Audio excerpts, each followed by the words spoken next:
Magandang araw kapamilya. Ngayong ika-11 araw ng Oktubre, nagbabagang mga balita, pumuputok ang mga istorya.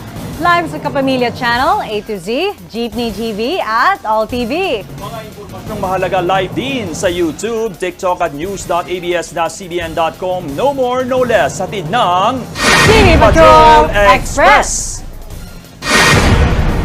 Sa ulo ng ating mga balita, inaresto ng Presidential Anti-Organized Crime Commission o PAOK at Bureau of Immigration o BI ang itinuturing na godfather ng mga pogo sa bansa Huwebes ng gabi. Kinilala ang suspect na si Liu Dong alias Lin Chunhan, isang Chinong galing umano sa Hunan, China. Ayon sa PAOK, nahuli siya sa isang village sa Binyan, Laguna, kasama ang 12 pang Chinese at 9 na Pinoy bodyguards nila. Bukod sa mga pogo, si Liu din umano ang nasa likod ng ilang scam farms sa bansa. Ayon kay PAOK Chief Yusek Gilbert Cruz, inaresto si Liu sa bisa ng mission order ng BI dahil sa mga paglabag umano sa immigration laws ng Pilipinas. Itinanggi ni Liu ang paratang at sinabing kapangalan lang niya ang umano'y ninong ng mga pogo.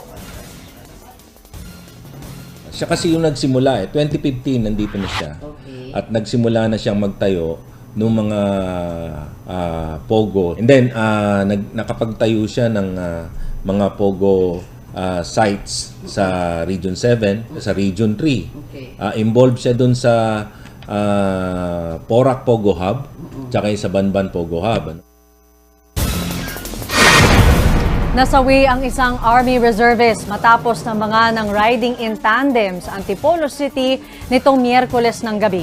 Sa investigasyon, pauwi ang biktima sakay ng kanyang minamanehong van nang tabihan ng mga suspect ang kanyang sasakyan at pagbabarilin siya. Mabilis na tumakas ang mga suspect matapos ang pamamaril. Nakunan sila ng CCTV habang palabas ng Marcos Highway. Nagtamo ng 5 tama ng bala sa katawan ng biktima na hindi na umabot ng buhay sa ospital. Patuloy ang investigasyon ng pulisya sa krimen. Nasawi ang isang lalaki sa Maynila matapos barilin ng nakaalitan Miyerkules ng madaling araw. Sa poll sa CCTV ng bumulagtang biktima sa kanto ng Tayuman Street at ng Jose Abad Santos Avenue sa investigasyon ng Manila Police District. Agawan sa umanay ninakaw na kable ng telepono ang motibo sa pamamaril. Naisugod pa sa ospital ang biktima pero namatay din. Sumuko naman sa pulis ang suspect nitong Huwebes. Giit niya, dinipensahan lang niya ang sarili dahil sinugod siya ng biktima at may bitbit na patalim. Nag-warning shot lang din umano siya pero tinamaan sa ulo ang biktima. Na-inquest na ngayong Biyernes ang suspect na naharap sa reklamong murder. 3 ang sugatan matapos mabangga ng delivery rider ang 2 batang tumatawid ng kalsada sa barangay Bananwahan sa Bato, Catanduanes noong October 5. Sa CCTV, tumilapo ng 2 bata habang natumba ang babaeng rider sa kalsada. Ayon sa pulisya, nakalabas na ng ospital ang 2 bata habang may iniinda pang sakit sa katawan ang rider.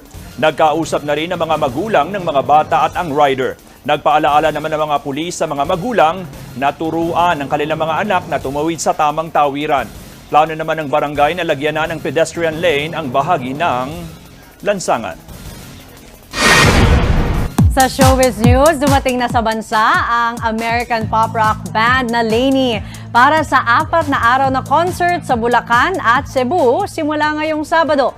Sinalubong ng Pinoy fans ang lead vocalist ng banda na si Paul Jason Klein at drummer na si Jake Ross paglapag nila sa NAIA Terminal 1 bandang 6:00 ng umaga ngayong Biyernes. Ayon kay Klein, handa na silang mag-perform muli sa Pinoy crowd kasunod ng huli nilang pagtatanghal sa bansa noong 2022. Bahagi ang concert sa Bulacan at Cebu sa Asian leg ng kanilang A Beautiful Blur World Tour.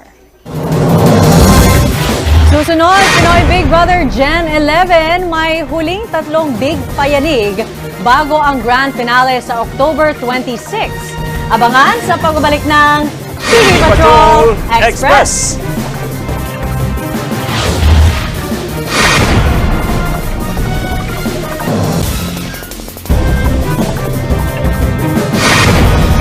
Nagbabalik ang TV Patrol Express. Pinuri at pinasalamatan ni Pangulong Ferdinand Marcos Jr. ang Amerika sa patuloy na suporta nito sa pagpapanatili ng seguridad sa Indo-Pacific region.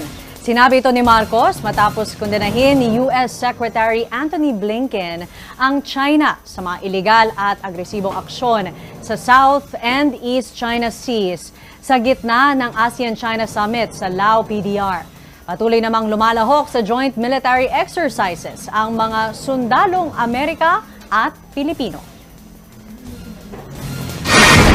Nakatakdang i-repatriate ng Pilipinas ang nasa 213 Pinoy mula sa Lebanon sa gitna ng tumitinding gulo doon sa pagitan ng Beirut at ng Israel. Ayon kay Department of Migrant Workers Secretary Hans Leo Kakdak, isasakay nila sa 3 flights sa mga Pinoy, kabilang ng unang batch ng 20 kababayan na uuwi ngayong weekend.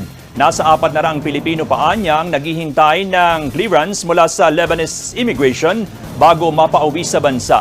Halos 200 naman ang nananatili pa rin sa mga temporary shelter. Nasa alert level 3 pa rin o voluntary repatriation ng Lebanon.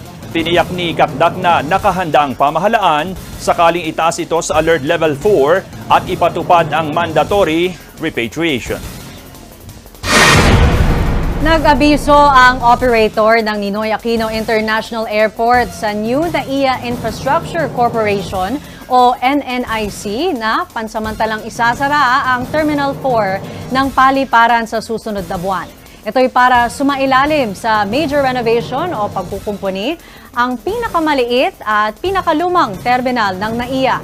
Ayon kay NNIC General Manager Angelito Alvarez, aabutin ito ng ilang buwan at posibleng sa February 2025 na muling magbubukas ang nasabing terminal.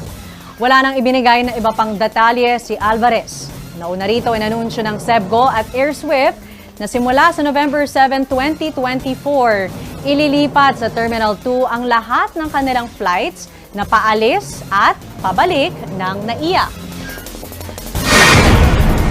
Good news! Bababa po ang singil sa kuryente ng Meralco customers ngayong buwan ng Oktubre. Inanunsyo ng Meralco na mababawasan na higit 36 centavos kada kilowatt hour ang October billing sa mga service areas nito. Naglalaro po yan sa 72 pesos hanggang 179 pesos para sa residential customers na kumukonsumo ng 200 hanggang 500 kilowatt hours kada buwan. Bumaba umano ang presyo ng kuryente sa Wholesale Electricity Spot Market o WESM. Resulta rin umano ito ng pagbuti ng supply ng kuryente sa Luzon Grid dahil na rin sa pagbaba ng demand. Alamin natin ang magiging lagay ng weekend weather mula kay ABS-CBN resident meteorologist Ariel Rojas. Tito Ariel, pasok na bang amihan season?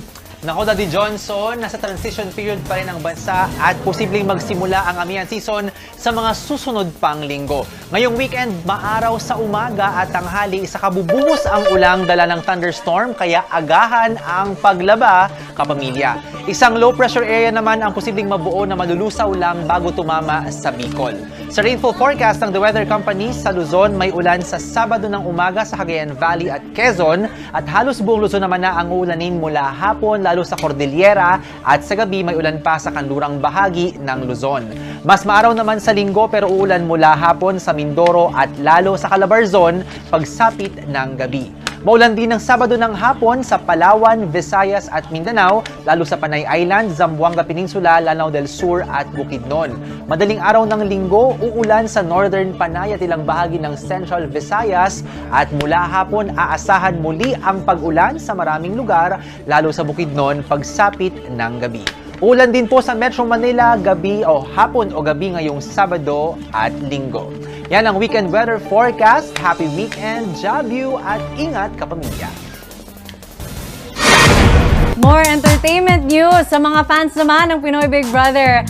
Malapit nang makilala ang big winner sa bahay ni Kuya.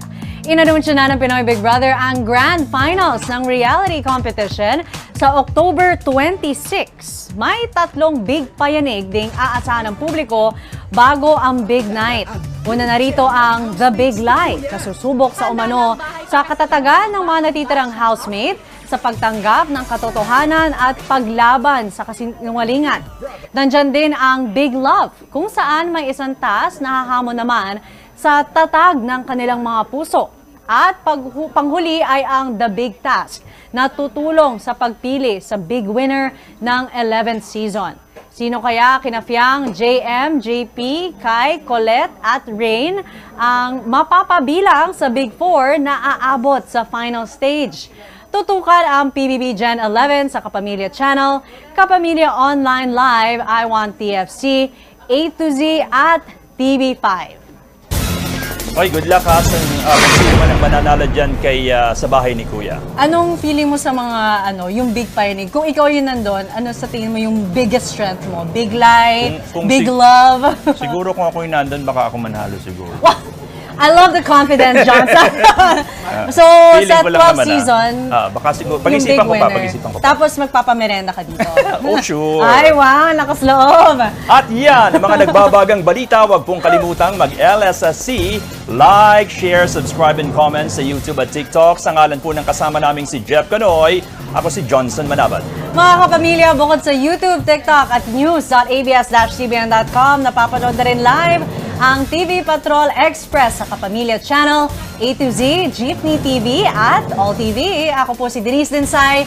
Maraming salamat at happy weekend, kapamilya! Bye!